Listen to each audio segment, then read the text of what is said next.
ನಮಸ್ತೆ ಟಿವಿ 20 ಕನ್ನಡ ವಾಹಿನಿಗೆ ಸ್ವಾಗತ.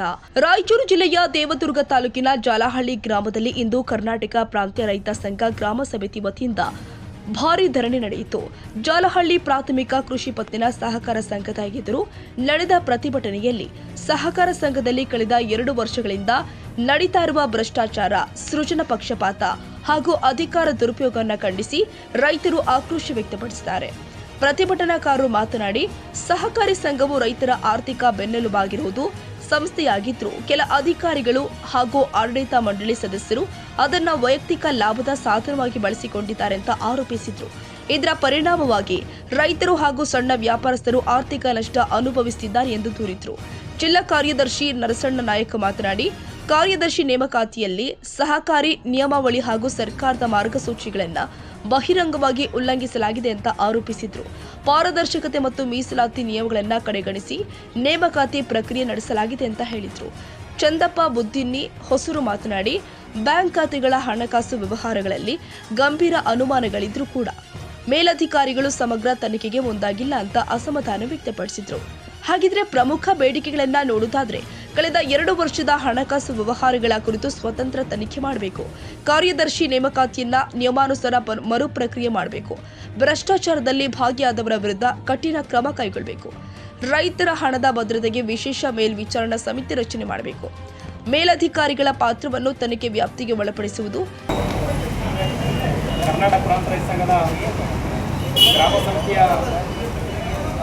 ಸಂಸ್ಥೆಯ ಎಲ್ಲ ಸದಸ್ಯರ ಹಾಗೂ ತಾಲೂಕು ಸಮಿತಿಯ ಎಲ್ಲ ಸದಸ್ಯರ ಹಾಗೂ ಈ ಹೋರಾಟಕ್ಕೆ ಬೆಂಬಲವಾಗಿ ಬಂದಂಥ ಕೂಡ ಈ ಹೋರಾಟವಾಗಿ ಸ್ವಾಗತವನ್ನು ಕೋರುತ್ತಾ, ಅದೇ ರೀತಿಯಾಗಿ ಈ ಹೋರಾಟಕ್ಕೆ ಇನ್ನೂರುವ ಜಿಲ್ಲಾ ಕಾರ್ಯದರ್ಶಿಗಳಾಗಿರ್ತಕ್ಕಂಥ ನರ್ಸಣ್ಣ ನಾಯಕರಿಗೂ ಕೂಡ ಸ್ವಾಗತವನ್ನು ಕೋರುತ್ತಾ, ಅದೇ ರೀತಿಯಾಗಿ ಇನ್ನೂರುವ ಸಿಐಟಿನ ಸಂಘಟನೆ ಮುಖಂಡರಾಗಿರ್ತಕ್ಕಂಥ ಶಬೀರ್ ಅವರಿಗೂ ಹಾಗೂ ಅದೇ ರೀತಿಯಾಗಿ ಇನ್ನೂರುವ ಮುಖಂಡರಾಗಿರ್ತಕ್ಕಂಥ ಭೀಮಣ್ಣನವರಿಗೂ ಹಾಗೂ ತಿಮ್ಮಣ್ಣ ಭೀಮಣ್ಣವರಿಗೂ ಹಾಗೂ ಈ ಹೋರಾಟಕ್ಕೆ ಆಗಮಿಸಿದಂಥ ಎಲ್ಲ ಪತ್ರಿಕಾ ಮಾಧ್ಯಮದವರಿಗೂ ಹಾಗೂ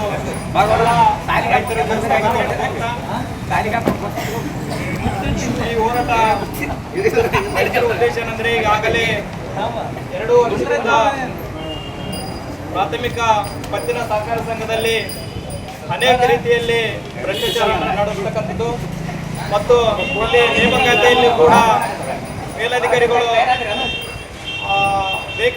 ತಮಗೆ ಬೇಕಾದಂಗೆ ಪೋಸ್ಟ್ಗಳನ್ನು ಹಾಕಿರ್ತಕ್ಕಂಥದ್ದು. ಹಂಗಾಗಿ ಇಲ್ಲಿ 2 ವರ್ಷದಿಂದ ಸುಮಾರು ಭ್ರಷ್ಟಾಚಾರ ನಡೆದರೂ ಕೂಡ ಯಾವುದೇ ಜಿಲ್ಲಾ ಮಟ್ಟದ ಅಧಿಕಾರಿಗಳು ಇಲ್ಲಿ ಬಂದು ಅದರ ಬಗ್ಗೆ ಯಾವುದೇ ರೀತಿಯಾಗಿ ತನಿಖೆ ಮಾಡಿ ಅವರಿಗೆ ಸೂಕ್ತವಾದ ಕ್ರಮ ಇಲ್ಲಿವರೆಗೆ ತೆಗೆದುಕೊಂಡಿರೋದಿಲ್ಲ. ಹಂಗಾಗಿ ನಮ್ಮದು ಮುಖ್ಯ ಉದ್ದೇಶ ಏನಂದರೆ, ಇಲ್ಲಿ ನಡೆದಿರ್ತಕ್ಕಂಥ ಭ್ರಷ್ಟಾಚಾರ ಯಾರೇ ಮಾಡಿದರೂ ಕೂಡ ಅವ್ರ ಮೇಲೆ ಶಿಕ್ಷೆ ಆಗಬೇಕು ಮತ್ತು ಇಲ್ಲಿ ನೇಮಕಾತಿ ಯಾವ್ಯಾವ ಪೋಸ್ಟ್ ಇದ್ದಾವೆ, ನಿಮ್ಮ ಆದೇಶ ಮತ್ತು ನಿಮ್ಮ ಬ್ಯಾಂಕಿನ ನಿಲುವುಗಳು ಮತ್ತು ನಿಮ್ದು ಏನೇನು ಅದಿದೆ ಅದ್ರ ಪ್ರಕಾರ ಕೂಡ ನೇಮಕ ಮಾಡಬೇಕು. ಇಲ್ಲಿ ಯಾವುದೇ ಒಂದು ಹುದ್ದೆಗಳನ್ನು ನೇಮಕ ಮಾಡಬೇಕಾದ್ರೆ ತಮ್ಮ ನಿಯಮಗಳನ್ನು ಬಿಟ್ಟು ತಮಗೆ ಬೇಕಿದ್ದಂಥ ರೀತಿಯಲ್ಲಿ ಇಲ್ಲಿ ನೇಮಕ ಮಾಡಿರ್ತಕ್ಕಂಥದ್ದು. ಹಂಗಾಗಿ ಇದನ್ನು ನಾವು ಖಂಡಿಸಿ ಹೋರಾಟವನ್ನು ಮಾಡ್ತಿರ್ತಕ್ಕಂಥದ್ದು. ಈ ಹೋರಾಟಕ್ಕೆ ಆಗಮಿಸಿದಂಥ ಎಲ್ಲರಿಗೂ ಮತ್ತೊಮ್ಮೆ ಸ್ವಾಗತವನ್ನು ಕೋರುತ್ತಾ, ಈ ಹೋರಾಟವನ್ನು ಉದ್ದೇಶಿಸಿ ಕರ್ನಾಟಕ ಪ್ರಾಂತ ರೈತ ಸಂಘದ ಜಿಲ್ಲಾ ಕಾರ್ಯದರ್ಶಿಗಳಾದಂಥ ಕಾಮ್ರೇಡ್ ನರಸಣ್ಣ ನಾಯಕರು ಮಾತಾಡಬೇಕಾಗಿ ತಮ್ಮಲ್ಲಿ ವಿನಂತಿ.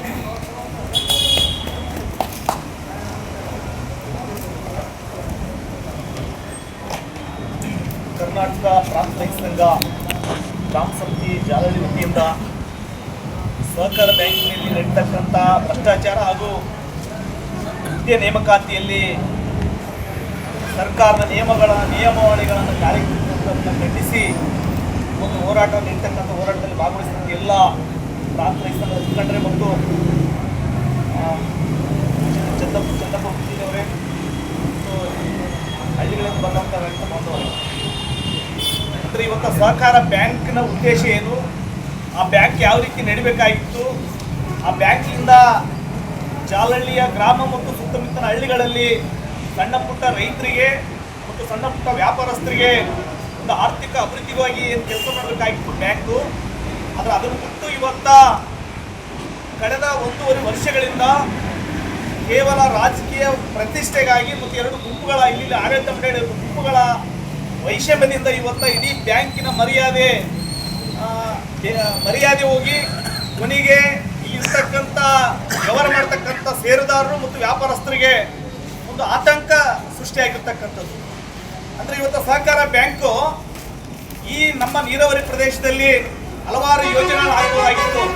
ಇವತ್ತು ನಮ್ಮ ದಕ್ಷಿಣ ಕರ್ನಾಟಕದಲ್ಲಿ ಸಹಕಾರ ಬ್ಯಾಂಕ್ಗಳು ಯಾವ ರೀತಿ ಕೆಲಸ ಮಾಡ್ತಾವೆ ಅಂತಂದ್ರೆ ಒಂದು ಉತ್ತಮ ಸಂಸ್ಥೆಯಾಗಿ ಹಲವಾರು ವಾಣಿಜ್ಯ ಉದ್ಯಮಗಳಿಗೆ ಮತ್ತು ಸಣ್ಣ ಪುಟ್ಟ ವ್ಯಾಪಾರಸ್ಥರಿಗೆ ಸಣ್ಣ ಸಣ್ಣ ಕೈಗಾರಿಕೆಗಳು, ಹುಡಿ ಕೈಗಾರಿಕೆಗಳು ಮತ್ತು ಹಲವಾರು ರೀತಿಯ ಕಾರ್ಯಕ್ರಮ ಹಾಕೋದ್ರ ಮುಖಾಂತರ ಅಭಿವೃದ್ಧಿಗೆ ಅನುಕೂಲ ಆಗಬೇಕಾಗಿತ್ತು. ಆದರೆ ಇವತ್ತು ನಮ್ಮಲ್ಲಿ ವಿಶೇಷವಾಗಿ ಭತ್ತ ಬೆಳೆತಕ್ಕಂಥ ಈ ಒಂದು ಭಾಗದಲ್ಲಿ ಈ ಒಂದು ಸಹಕಾರ ಬ್ಯಾಂಕ್ಲಿಂದ ಅತಿ ಹೆಚ್ಚು ಎಲ್ಲ ಷೇರುದಾರನ ಸಣ್ಣ ಪುಟ್ಟ ರೈತರ ಷೇರುದಾರನ ತಗೊಂಡು ಇವತ್ತು ರೈಸ್ ಮಿಲ್ಗಳು ಹಾಕೋದ್ರ ಮುಖಾಂತರ ಅವರಿಗೆ ಅನುಕೂಲ ಆಗಬೇಕಾಗಿತ್ತು. ಆದರೆ ಇವತ್ತು ಅದು ಯಾವುದು ಕೆಲಸ ಮಾಡಲಾರ್ದೇ ಇವತ್ತು ತಮ್ಮ ವೈಯಕ್ತಿಕ ಪ್ರತಿಷ್ಠೆಗಾಗಿ ತಮ್ಮದೇ ನಡಿಬೇಕನ್ನಂಥ ಕೆಲವೇ ಜನರ ಹಿತಾಸಕ್ತಿಗಾಗಿ ಇಡೀ ಬ್ಯಾಂಕಿನ ನಿಯಮಗಳು ಗಾಳಿ ತೂರಿ ಇಲ್ಲಿ ಅವ್ಯವಸ್ಥೆ ನಿರ್ಮಾಣ ಆಗಿರ್ತಕ್ಕಂಥದ್ದು. ಆದರೆ ಈ ಅವ್ಯವಸ್ಥೆಯನ್ನು ಸರಿ ಮಾಡ್ತಕ್ಕಂಥ ಜಿಲ್ಲಾ ಮಟ್ಟದ ಅಧಿಕಾರಿಗಳು ಕೂಡ ಇಲ್ಲಿ ಎರಡು ಗುಂಪುಗಳಿಗೆ ಪರೋಕ್ಷವಾಗಿ ಬೆಂಬಲ ಮಾಡೋದ್ರ ಜೊತೆಗೆ ಇವತ್ತು ಯಾವುದೇ ನಿಯಮಗಳನ್ನು ಗಾಳಿಗೆ ತೂರಿ ಅವರಿಗೆಲ್ಲ ಸಪೋರ್ಟ್ ಮಾಡೋದ್ರ ಮುಖಾಂತರ ಮತ್ತು ಭ್ರಷ್ಟಾಚಾರಕ್ಕೆ ಕುಮ್ಮಕ್ಕು ನೀಡೋದ್ರ ಮುಖಾಂತರ ಇವತ್ತು ಇಡೀ ಬ್ಯಾಂಕ್ ವ್ಯವಸ್ಥೆಯನ್ನು ಹಾಳು ಮಾಡಿರ್ತಕ್ಕಂಥದ್ದು ಇವತ್ತು ಮೇಲ್ನೋಟಕ್ಕೆ ನಮ್ಗೆ ಕಂಡು ಬರ್ತದೆ. ಅಂದರೆ ಇವತ್ತು ಭ್ರಷ್ಟಾಚಾರ ಮಾಡಿದರೆ ಅದಕ್ಕೆ ಪೂರಕವಾಗಿ ಮೇಲಧಿಕಾರಿಗಳು ಸಪೋರ್ಟ್ ಮಾಡ್ತಾರಂತಂದ್ರೆ ನಾವು ಇದನ್ನು ಯಾವ ರೀತಿ ತಿಳ್ಕೊಬೇಕಂತ ನಮ್ಗೆ ಅರ್ಥ ಆಗ್ತದೆ. ಯಾಕಂದರೆ ನಮ್ಮ ಬ್ಯಾಂಕಿಗೆ ಸಹಕಾರ ನಿಯಮಗಳದಾವ. ಇಲ್ಲಿ ಯಾವುದೇ ಒಂದು ಹುದ್ದೆಯನ್ನು ನೇಮಕ ಮಾಡುವಾಗ ಕಾಲ್ ಫಾರ್ಮ್ ಮಾಡಬೇಕು. ಆ ನಿಯಮದ ಪ್ರಕಾರ ಅರ್ಜಿಗಳು ಕರಿಬೇಕು.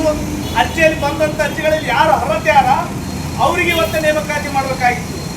ಅದು ಬಿಟ್ಟು ಯಾರೋ ಹೇಳಿದ್ರಂತೇಳಿ ಯಾರೋ ರಾಜಕೀಯ ಕಾಣದ ಕೈಗಳ ಹಿತಾಸಕ್ತಿಗಾಗಿ ಇವತ್ತು ಅದನ್ನು ನೇಮಕ ಮಾಡಿಕೊಂಡು ಪದೇ ಯಾರೋ ಬರ್ತಾರ ಯಾರೋ ಹೇಳ್ತಾರೆ ಅಂತೇಳಿ ಪದೇ ಅದನ್ನು ಬದಲಾವಣೆ ಮಾಡೋದ್ರ ಮುಖಾಂತರ ಇವ್ರು ಏನು ಮಾಡಕೊಂಡಿದ್ದಾರೆ ಅನ್ನೋದು ನಮ್ಗೆ ಅರ್ಥ ಆಗ್ತಾ ಇಲ್ಲ. ಮತ್ತು ಇವತ್ತು ಈ ಒಂದು ಬ್ಯಾಂಕಿಗೆ ನಮ್ಮ ಸರ್ಕಾರದ ನಿಯಮಗಳು ಅನ್ವಯಿಸ್ತವ ಇಲ್ಲ ಅನ್ನೋದು ಒಂದು ಅನುಮಾನ ಮೂಡಿರ್ತಕ್ಕಂಥದ್ದು. ಯಾಕಂದರೆ ಯಾರು ಕೂಡ ಅರ್ಜಿ ಹಾಕಿಲ್ಲ ಇಲ್ಲಿ ನಮಗೆ ಹುದ್ದೆ ಕೊಡಂತೇಳಿ. ಆದ ಹುದ್ದೆಗಳು ನೇಮಕ ಆಗ್ತಾವ. ಆದರೆ ನೇಮಕ ಆದಂಥ ಹುದ್ದೆಗಳಿಗೆ ಮತ್ತೆ ಹೋಗಿ ಅರ್ಜಿ ಕೊಡ್ತಾರ, ಅದು ಮತ್ತೆ ಬದಲಾಗ್ತದ. ಹೀಗಾಗಿ ನಾಳೆ ಈ ಗ್ರಾಮದಲ್ಲಿ ಇರ್ತಕ್ಕಂಥ ಎಲ್ಲ ಬಂದು ನಮ್ಗೆ ಹುದ್ದೆ ಕೊಡ ಅಂತ ಕೇಳ್ತಾರ. ನಿಮ್ಗೆ ಕೊಡೋಕ್ಕಾಗ್ತದ? ಕೊಡಕ್ಕೆ ಸಾಧ್ಯನಾ? ಹಂಗಾಗಿನೇ ಇವತ್ತು ಸರ್ಕಾರದ ನಿಯಮಗಳನ್ನ ಇರ್ತಕ್ಕಂಥದ್ದು. ಹಾಗಾಗಿ ಇದನ್ನ ಮತ್ತೆ ಬೇರೆ ರೀತಿ ಈ ಒಂದು ನೇಮಕಾತಿಯಲ್ಲಿ ಸಂಬಂಧಪಟ್ಟಂಗ ಜಾತಿಗಳನ್ನು ತರೋದು ಅದು ತರೋದು ಇವತ್ತು ಬೇರೆ ರೀತಿ ನಡೀತಕ್ಕಂಥದ್ದು. ಹೀಗಾಗಿ ಪ್ರಾಂತ ರೈತ ಸಂಘ ಬಹಳ ಸ್ಪಷ್ಟ ಹೇಳ್ತದ, ಯಾರ ಪರವಾಗಿಲ್ಲ. ಈ ಸರ್ಕಾರದ ನಿಯಮಗಳ ಪ್ರಕಾರ ಪಾಲಿಸಬೇಕು ಮತ್ತು ವಿಶೇಷವಾಗಿ ಬ್ಯಾಂಕನ್ನು ಉಳಿಸಬೇಕು, ಬ್ಯಾಂಕನ್ನು ಅಭಿವೃದ್ಧಿ ಪಡಿಸಬೇಕು. ಅದರ ಆಧಾರದಲ್ಲಿ ಇವತ್ತು ಇದನ್ನ ಬೆಳೆಸೋದಕ್ಕೆ ಎಲ್ಲರೂ ಸಹಕಾರ ಮಾಡೋದ್ಬಿಟ್ಟು ನಂದು ನಡೀಬೇಕು, ನನ್ನ ಹಿತಾಸಕ್ತಿ ನಡೀಬೇಕು, ನಮ್ಮವರಿಗೆ ಆಗ್ಬೇಕನ್ನೋಂಥದ್ದು ಏನಾಗಲ್ಲ, ಅದು ಸರಿಯಾದ ಕ್ರಮ ಅಲ್ಲ. ಬಂದು ಮುಂದಿನ ದಿನಗಳಲ್ಲಿ ಬ್ಯಾಂಕ್ ಬಂದ್ ಮಾಡಬೇಕಾಗ್ತದೆ. ಯಾಕಂದ್ರೆ ಇಲ್ಲಿ ನಮಗೆ ಸರ್ಕಾರದ ನಿಯಮಗಳು ಇರ್ತಕ್ಕಂಥದ್ದು.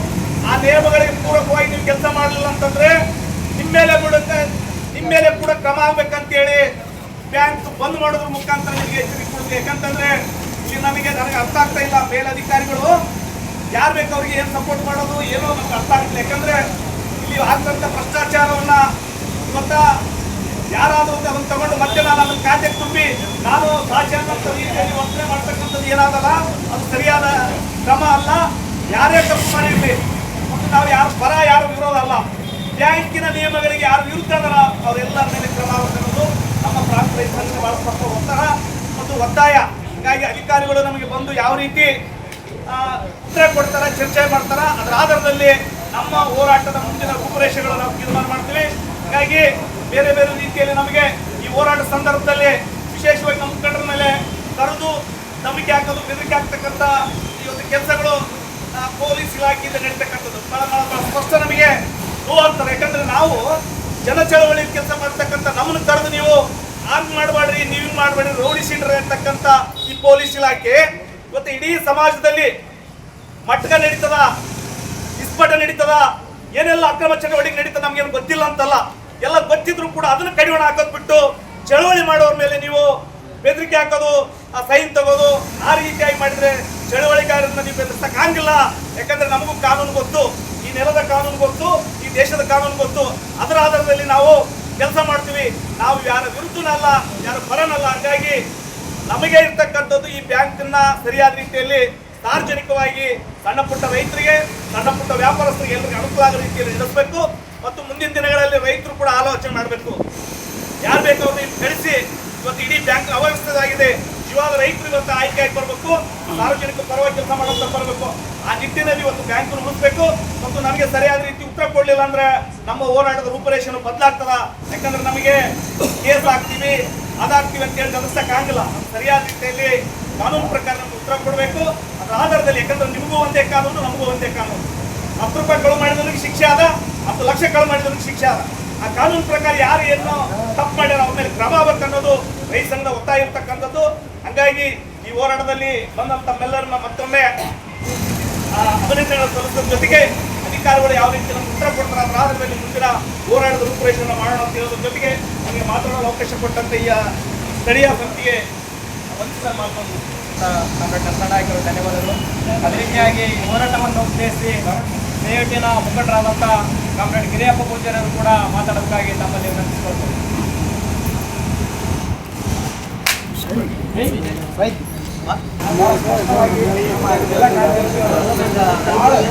ಕೂಲಂಕಷವಾಗಿ ಎಲ್ಲ ವಿಷಯನ ನಾವು ಅಚ್ಚುಕಟ್ಟಾಗಿ ಹೇಳೋದು.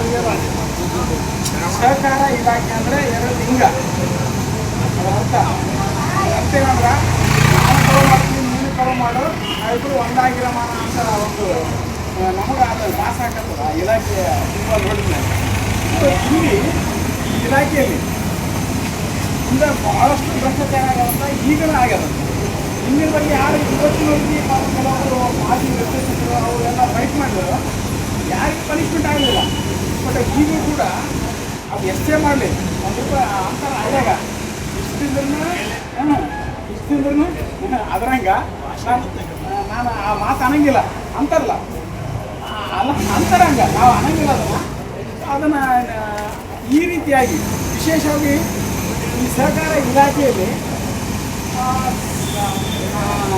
ಏನಾವ ರಿಕ್ರೂಟ್ಮೆಂಟ್ಗಳು, ನೇಮಕಾತಿ ರೂಲ್ಗಳು ಮತ್ತು ಅನುಕಂಪ ರೂಲ್ಗಳು ಅವೆಲ್ಲ ಮಾನದಂಡಗಳನ್ನ ಇಲ್ಲಿ ಅನುಸರಿಸಿ ಸೊಸೈಟಿ ವ್ಯವಸ್ಥಿತವಾಗಿ ನಡೆಸಿದ್ರೆ ಅನುಕೂಲ ಆಗ್ತದೆ. ಯಾಕಂದ್ರೆ ಈ ಸೊಸೈಟಿ ಇವತ್ತು ಜೀವಂತವಾಗಿರೋಕೆ ಮುಖ್ಯ ಒಬ್ಬರು ಕಾರಣ. ಇವಾಗ ನಾವು ಅವ್ರು ನೆನೆಸ್ಬೋದು, ಯಾರು ವಾಶ್ಮೀಯ ಅಂತೇಳಿ. ವಾಶ್ಮೀಯ ಅಂತೇಳಿ ಸೊಸೈಟಿ ಕಾರ್ಯದರ್ಶಿದ್ದಾಗ ಬರಗಾಲದಾಗ, ಯಾಕಂದ್ರೆ ನಾನು 93ರಲ್ಲಿ ನಿರ್ದೇಶಕನಾಗಿದ್ದೀನಿ. ಮತ್ತು ಕೆಲವರು ನಿರ್ದೇಶಕರಿಂದ ಊಟ ಹೊಡ್ಕೊಂಡು ಕೂತಾರೆ. ಮತ್ತು ಕೆಲವೊಬ್ಬರಿಗೆ ಸಂಸಾರ ನಡೆಯೋದು ಇದರಿಂದ ಅಂತೇಳಿ ಮಾತುಗಳು ಕೇಳಿ ಬರ್ತದೆ. ಈ ಸೊಸೈಟಿಯಿಂದ ಅವ್ರಿಗೆ ಎಲ್ಲಿಗೆ ಅಲ್ಲಿಗೋದ್ರೆ ಇಲ್ಲಿಗೋದ್ರೆ ಕೆಲವೊಬ್ಬರು ಎಲ್ಲರಂತಲ್ಲ, ಕೆಲವೊಬ್ಬರು ಖರ್ಚು ವೆಚ್ಚಗಳು ಆಡಳಿತ ಮಂಡಳಿಗಳಿಗೆ ಕೈ ಜೋಡಿಸಿ ನಡೆಸೋಣ ಅನ್ನೋಂಥ ಒಂದು ಗುಮಾನಿ ಐತೆ. ಆ ಗುಮಾನಿ ಸತ್ಯನೋ ಸುಳ್ಳು ಗೊತ್ತಿಲ್ಲ. ಹೀಗಾಗಿ ಈ ವೇಳೆ ಸಿಐಟಿಯು ಮುಖಂಡ ಗಿರಿಯಪ್ಪ ಪೂಜಾರಿ ಮಾತನಾಡಿದರು. ಗ್ರಾಮ ಸಮಿತಿಯ ಅಧ್ಯಕ್ಷ ಹನುಮಂತಪ್ಪ ಮಡಿವಾಳ ಸ್ವಾಗತ ಮಾಡಿದರು. ಧರಣಿಯಲ್ಲಿ ವಿವಿಧ ಸಂಘಟನೆಗಳ ಮುಖಂಡರು, ಪಂಚಾಯತ್ ಸದಸ್ಯರು ಹಾಗೂ ಅನೇಕ ರೈತರು ಭಾಗವಹಿಸಿದ್ರು. ಖಾಜಾ ಹುಸೇನ್ ಬಾಬಾ, ಜಾಲಹಳ್ಳಿ, TV20 ಕನ್ನಡ. ಕನ್ನಡಿಗರ ಮೆಚ್ಚಿನ ನಿಮ್ಮ TV20 ಕನ್ನಡ ವಾಹಿನಿ ಇದೀಗ ಟಿವಿಯಲ್ಲಿ ಲಭ್ಯ. ಕರ್ನಾಟಕ ಮತ್ತು ದೇಶ ವಿದೇಶದ 360 ಡಿಗ್ರಿ ಸುದ್ದಿ ವಿವರವನ್ನ ಪಡೆಯುವುದಕ್ಕೆ TV20 ವಾಹಿನಿಯನ್ನು ಲೈಕ್ ಮಾಡಿ, ವಿಡಿಯೋಗಳನ್ನು ಶೇರ್ ಮಾಡಿ, ಕಮೆಂಟ್ ಮಾಡಿ, ಸಬ್ಸ್ಕ್ರೈಬ್ ಮಾಡಿ. HCN ಕೇಬಲ್ 842 ನಂಬರ್ನಲ್ಲಿ ಹುಕ್ಕೇರಿ ತಾಲೂಕು ಹಾಗೂ ಸಂಕೇಶ್ವರದ ಸುತ್ತಮುತ್ತಲಿನ ಹಳ್ಳಿಗಳಲ್ಲಿ ಲಭ್ಯ. PCN ಕೇಬಲ್ 129 ನಂಬರ್ನಲ್ಲಿ ಹಾರುಗೆರೆ ಸುತ್ತಮುತ್ತಲಿನ ಹಳ್ಳಿಗಳಲ್ಲಿ ಲಭ್ಯ. ರಾಯಬಾಗ್ ಡಿಜಿಟಲ್ ಚಾನೆಲ್ ಕೇಬಲ್ 80ನೇ ನಂಬರ್ನಲ್ಲಿ ರಾಯಬಾಗ ತಾಲೂಕಿನ ಸುತ್ತಮುತ್ತಲಿನ ಹಳ್ಳಿಗಳಲ್ಲಿ ಲಭ್ಯ. UDCN ಕೇಬಲ್ ನೆಟ್ವರ್ಕ್ ಉಗಾರ ಸುತ್ತಮುತ್ತಲಿನ ಹಳ್ಳಿಗಳಲ್ಲಿ ನಿಮ್ಮ TV20 ಕನ್ನಡ ವಾಹಿನಿಯೂ ಲಭ್ಯ.